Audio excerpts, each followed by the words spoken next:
and then has been in this sector in one way or shape or form the rest of their career. But increasingly, there's a lot of private sector people who are crossing over to this sector, and that's creating really, I think, a good set of interactions and energy. I'll get right to it. Given our quest on the series, and given your experience in the commercial learning space and what you know about L&D, what do you think the private sector can learn from this aid industry, this remarkable aid industry, about how we do learning well?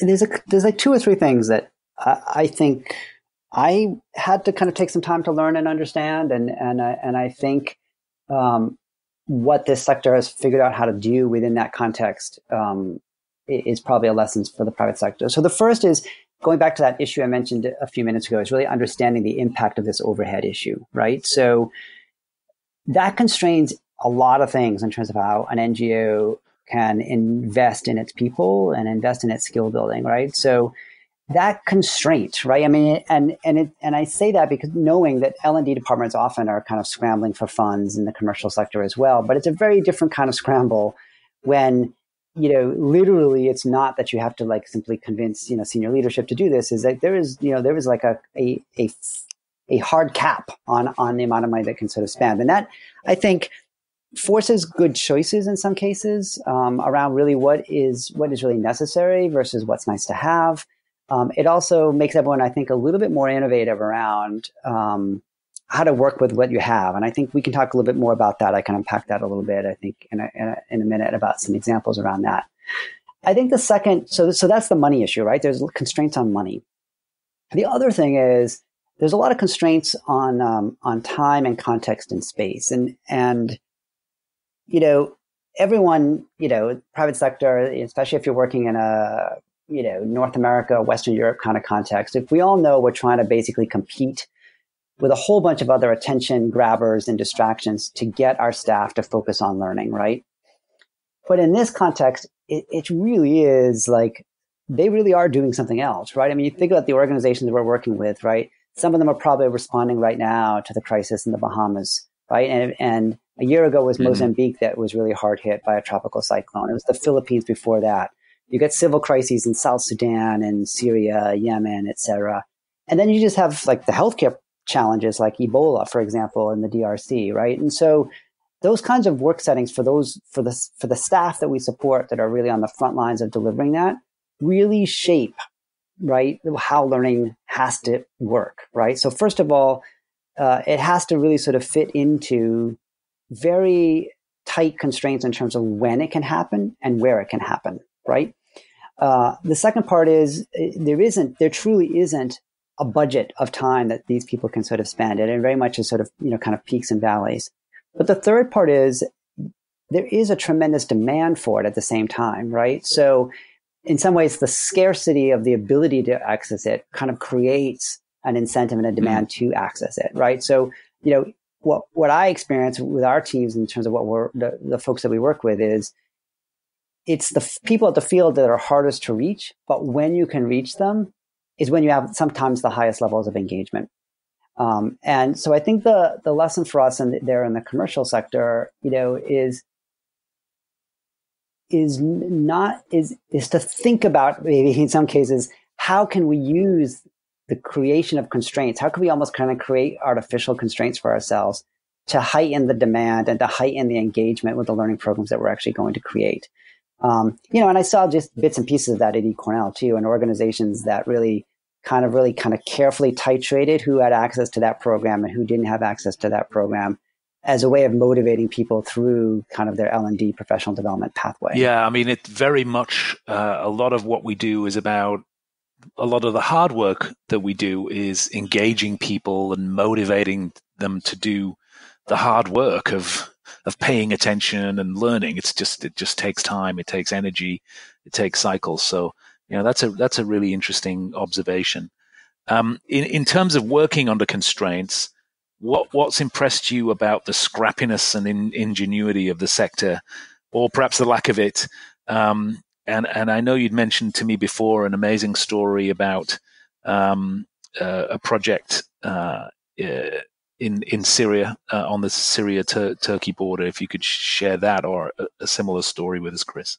Yeah, I've got, I think, maybe three anecdotes to share with you, Chris, on that front. So the Syria-Turkey story, I think, is a really good one, and it ties together, I think, some of the other work and values that we have, right? So I mentioned these certifications. The first one that we developed was in project management, and it was really itself a scrappy effort. It was really a bunch of organizations who had some kind of extant material around project management laying around. They all agreed to kind of come together and share to create something that would be more standardized, a little bit higher quality, but more importantly, accessible and affordable across the sector rather than using a private sector standard like Prince2 or PMI or something like that. But wait a second. I think surely there's an abundance of project management training kind of out there. Was there something unique about this? Yeah, so there were kind of like what we refer to as like the 4 A's of this project, right? So the first was it had to be appropriate, right?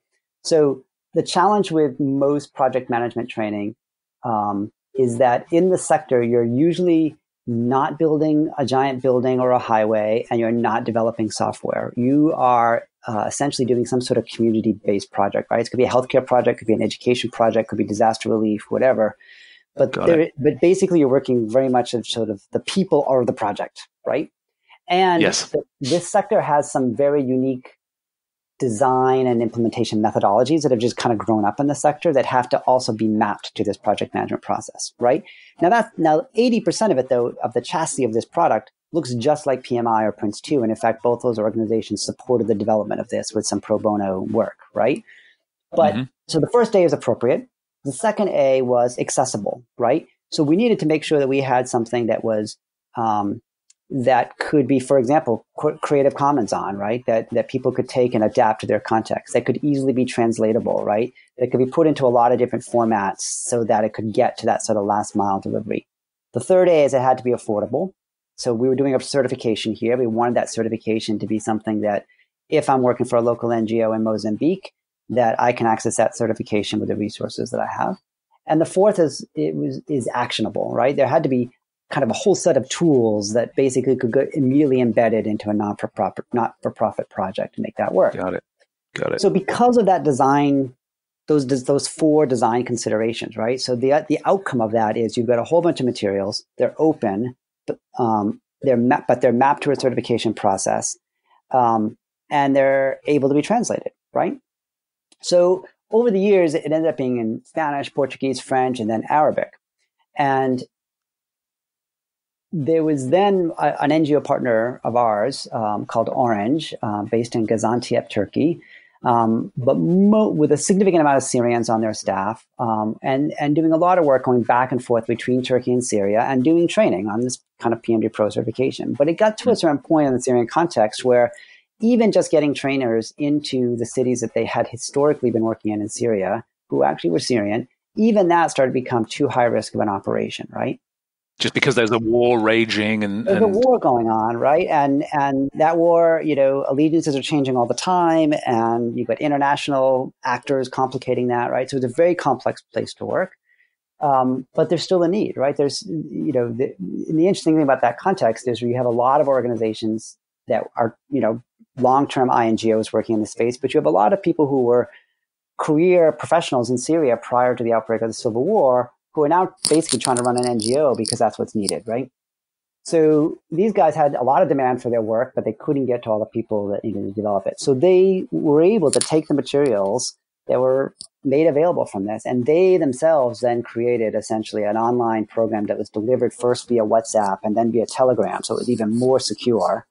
And had robust learning communities happening where they would, release short bits of content, and then people would engage, on their mobile devices across these platforms, and the great thing is it didn't involve us. They didn't need us as an international actor to be involved because our job was just to make the materials available.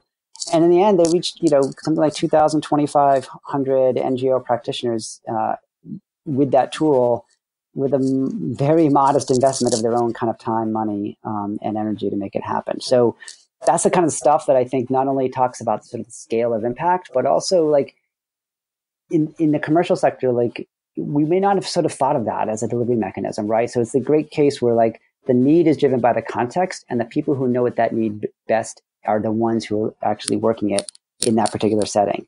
And so if you can leave things open and you can leave things sort of not fully designed out, then people have that space to kind of bring to it what they actually need. This is fascinating.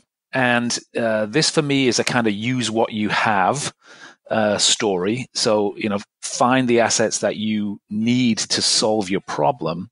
And in this case, the sort of lowest common denominator was WhatsApp and phone-based messaging systems that are ubiquitous. And it's so far from some of the deep conversations we get into in the L&D space about whether we have the right learning platform or learning experience platform. Mm-hmm. It's just getting things done with the assets you have to hand, and that I think really is a good learning from the sector. What else do you have for us in terms of stories of ingenuity? So I'm going to tell another story from our work, and then I'll share one from what I know of somebody else's work. And I think, especially those of us who are sitting here in the U.S., and whether you're in the for-profit sector, not-for-profit sector, we make lots of assumptions around, who's appropriate for what kinds of programs, what their motivations might be, what are the platforms, is bandwidth an issue? Do they have the right data plans, et cetera, et cetera? And what I love, and we have a whole bunch of these stories, but this is just one that I fairly recent, where we were working with a client, one of our NGO partners, and they wanted to kind of roll out this project management training in Nigeria, but not just in Nigeria. They wanted to roll it out in Northeast Nigeria. And if you follow the news, that's where Boko Haram operates, very high-risk area, lots of abductions, et cetera. So you're not going to get a lot of people to kind of send a trainer in there, right? So we knew we needed to use online. But they identified a fairly kind of typical pool of project managers to roll it out with. We rolled it out. We had good success. But what I loved about it is it turned out that there's this guy who decided that, he wanted to get access to this program so that he could figure out, all right, how do I navigate my own career development here? Now, in the NGO world, there's a very common role called the driver.